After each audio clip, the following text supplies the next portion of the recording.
It was the first week in February, and my wife Jennifer had been working in LA all week. She was scheduled to come in on the Friday late evening flight that arrived at 9:20 p.m. EST. That was fine, as it was about 1 hour drive out to our home in the middle of the national forest.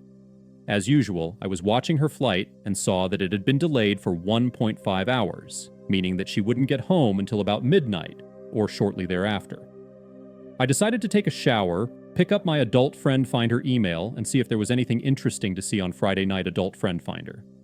As luck would have it, everyone was either out and about or not on Adult Friend Finder. It was dead. I thought maybe I should just jump in bed all nice and clean, watch a little TV, and wait for her to arrive home.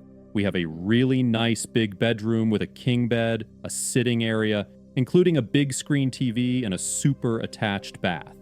I am laying in bed, and before you know it, I have drifted off to sleep. It seemed like only a few minutes when I heard sounds in our room.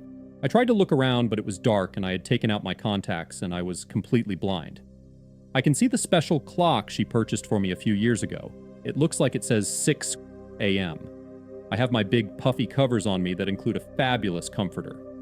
Obviously, I've been asleep all night rolling around in bed. I can hear our dog softly snoring as usual, and I seem to make out a faint light in the sitting area. Even as blind as I am, I can seem to make out with my wife sitting in her big chair with our Norwegian wool blanket wrapped around her. I smile and think to myself how nice she has been to let me sleep. I turn over quietly and try to get comfortable.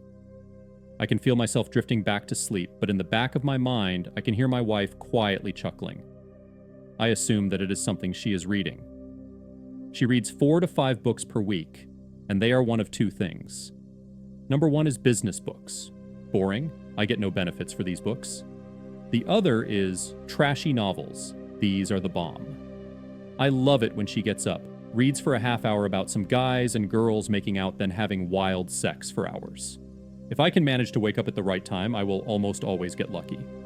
So I am still laying there enjoying the warmth of our bed. I know she is home safe and reading, so she is happy, and I can still hear the dog snoring, so all is well. This is the formula for all being good in the world. As I lay there, I am beginning to wake up a bit. I turn back toward her and have decided that she is definitely sitting in her chair reading one of her ebooks, as I can see the glow of light from her reader. I am still not willing to move much, but since she is not in the bed, the middle is fair game. I move my body a few inches toward her side in the middle of the bed. Obviously, she has just got up as the middle of the bed is still warm. I love moving into her part of the bed when it is still warm. It makes me feel like I am getting something for free. I lay there for a minute, and I can tell that she sees I am beginning to wake up.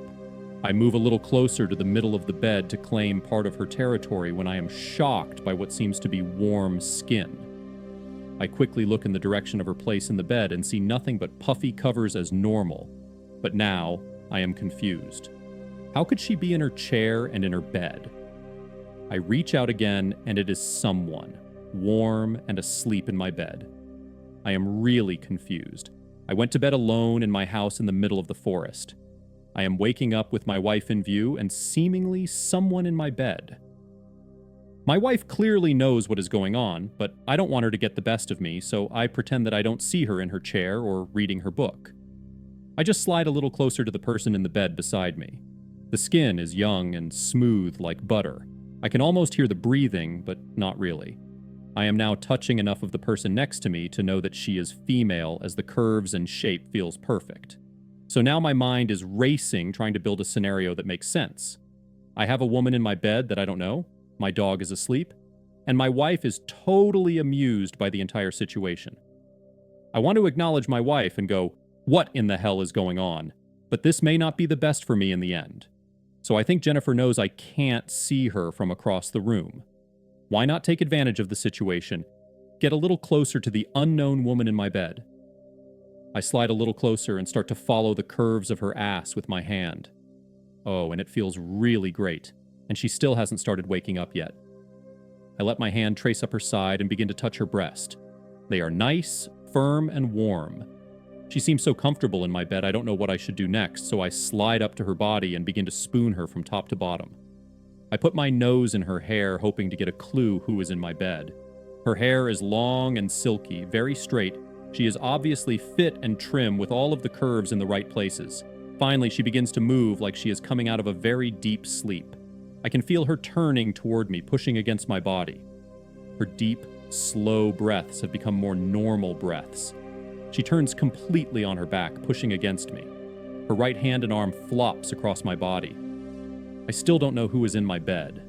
It is still dark, I don't have my contacts, and I don't want to speak, fearing that I might break the spell. Maybe I am just dreaming, and it is my wife next to me. And for sure I know it is my dog, as I can hear her snoring more loudly now. Maybe I should just give Jennifer what she always wants when she is waking up in the morning. A nice soft kiss on the side of the face, my hand on her tummy, and slide my hand down her leg. So, as sleepy as I am, I give her a gentle kiss on the side of her face and down on her neck. I can hear her exhale a bit at this point. I move my hand to put it on her tummy, and I feel another hand grip my arm and stop the motion. Now, I am sure it is not Jennifer in my bed. The hand that has me by the arm moves my hand down to the perfectly shaved mound below the tummy. I am so confused at this point, so I rest my hand there for a minute. I feel the very awake hand slide my hand down a bit to find the top of the opening. I do what is natural. I begin to work my fingers into the cleanly shaven slit. It is warm, but clearly not ready for my fingers. I decided that I should just start things all over again. I push myself up and move my mouth over to the nice firm breasts that have crawled out from under the covers. I am just feeling my way, as it is still dark, and I can't see, but I know what I feel in my mouth, and it is good. My bed partner begins to awaken. She slides her fingers into my hair and grips my head. She pulls my head toward her face and kisses me with a deep French kiss. I can feel my heart pounding, not knowing what to do. I am clear that the woman in my bed is not my wife. I can tell she is young and athletic, with strong hands and arms. Her kiss was as intense as you would expect from your lover. After the kiss, she pushes my head back down to her nipples. They are now like stones. She is either very awake or very horny while partially asleep. I rub one nipple between my finger and my thumb, while I suck the other one with my teeth and tongue. She lets out a soft moan.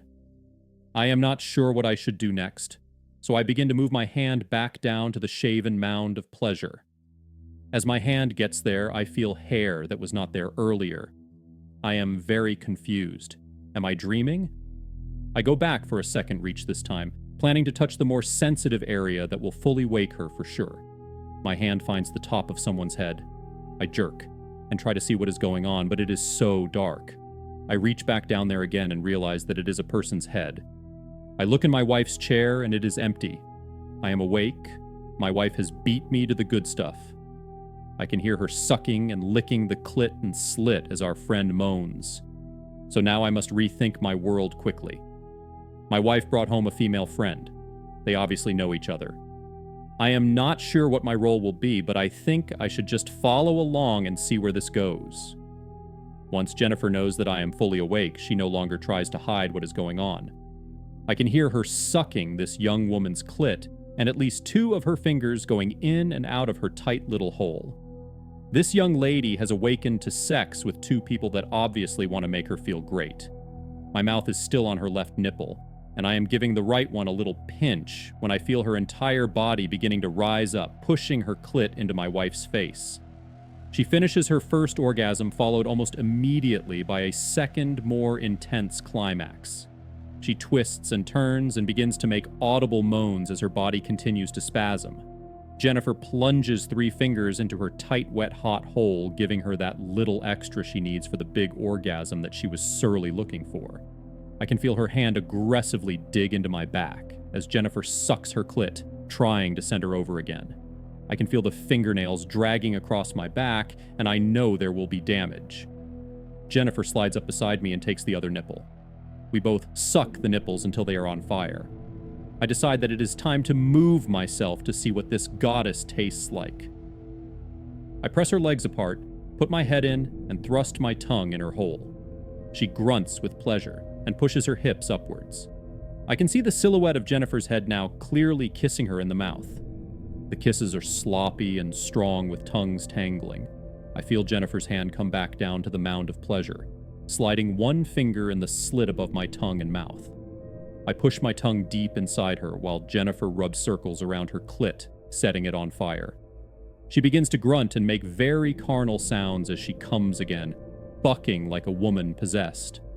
I hang on with both hands, keeping my tongue firmly planted in her hole, while Jennifer continues to circle the clit with her finger. The bucking stops for a moment, so I take my middle finger and start to tease her ass. Her ass is wet from the juices coming out of her pussy. The juices are wet and slick. When she feels my finger teasing her ass, you can feel her entire body begin to tense and spasm again. This time she can't hold it back. She squeals like a wild animal, almost haunting. Jennifer climbs on top and begins to rub her mound against her clit. The two women are having wild sex together, kissing, rubbing, and sucking everywhere. I put my fingers into Jennifer for the first time. She screams and bucks like a wild woman. She wants more fingers, so I put my entire fist in her pussy. She bucks and rocks all over her little friend. I decided it's time to roll them over. I push Jennifer to the side as if I were going to mount her friend, but to her surprise, I roll her friend on top of her. They are still going crazy, rubbing and touching. I take 2 fingers and push them up into our new friend's pussy. She screams with pleasure. I slide a 3rd finger in looking for the magic G-spot, and there it is. I split it between my 2 fingers, rubbing them back and forth. I can feel the walls of her pussy closing in as I rub her deeper and faster. Then I feel the first twitch around my fingers.